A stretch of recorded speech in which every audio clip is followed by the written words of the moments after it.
இந்த ரகானே வர அச்சினேங்கிறான், மத்த பேர்லாம் அவுட் ஆகிட்டோம். இவன் என்ன பண்றதுன்னே தெரியலையே. அவன் அவுட் ஆகுமா? ஆமா சூப்பர் போச்சுடா. இந்த ரகானே விக்கெட் எடுத்தோம். இந்த ரகுவன்சி வர அச்சினேங்கிறானே, என்ன பண்றதுன்னு தெரியலையே. சூப்பர்பா, செம செம போச்சுடா. ஒருத்தனை விட்டா ஒருத்தன் வந்து இருக்கானே, நம்ம டீம் தான் அடிக்கிறவன் இல்லையா? ஓ இந்த ரஸ்ல வேற நான் எப்படி விக்கெட் எடுப்பேன்னு தெரியலையே. ரசல் அவனை இருங்க பார்சல் பண்ணி ஊருக்கு அனுப்புறேன். வேற லெவல் பண்றியாப்பா. சாரிப்பா மன்னிச்சிருப்பா. என்ன இவன் டீம் மொத்த பேர் அடிக்கிறவன் தானா? ஒருத்தன் விட்டா ஒருத்தன் வந்து கேக்குறான். இந்த ரிங்கு சிங் வேற எப்படி அவுட் பண்றேன்னு தெரியலையே. ரிங்கு சிங் தானே இப்படி வச்சு தம்பி வேற லெவல்ல பால் போடுறியாப்பா.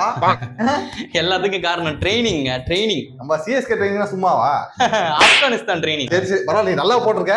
உங்களுக்கு ஒரு பிரைஸ் இருக்கு. பிரைஸா? வெயிட் பண்ணு. எனக்கா? ஐயோ, உள்ள தங்கம் இருக்குமா, வைரம் இருக்குமா, வைடூரியம் இருக்குமா, இல்ல இந்த எஸ்ஆர்ஹெச்ல 80 சவரனுக்கு நகை கொடுப்பாங்களே அது இருக்குமா தெரியலையே. எல்லாம் உனக்குதான். அப்படியா? ஏங்க என்னங்க தலையில போடுற விக்கு, நல்லா கட்ட மீச, மறு, அப்புறம் கர்ச்சீஃப், மாறு வேஷத்துக்கு தேவையான எல்லா பொருளும் உள்ள இருக்கு. அப்படி படிச்சிருப்பா. அதோ நிக்கிறாங்க 4 பவுலரையும் பாரு. உங்களை பார்த்து விக்கெட் எடுக்கிற மாதிரி தெரியுது. பந்து போடுற மாதிரியே தெரியல. அதான் சொல்றேன். ஒரு ரூபாய்க்கு நடுவுல போயிட்டு இந்த விக்கு, இந்த மறு, இந்த மீஸ்லாம் வச்சு ஆளை மாறாட்டம் பண்ணி எப்படியாவது வந்து விக்கெட் எடுக்கணும்பா. எல்லா ஓவரும் நானே வந்து பண்ணுமா? ஆமாப்பா. ஏங்க நான் என்ன தசாவதாரம் கமலஹாசன் நாங்க 10 கட்ட போறதுக்கு?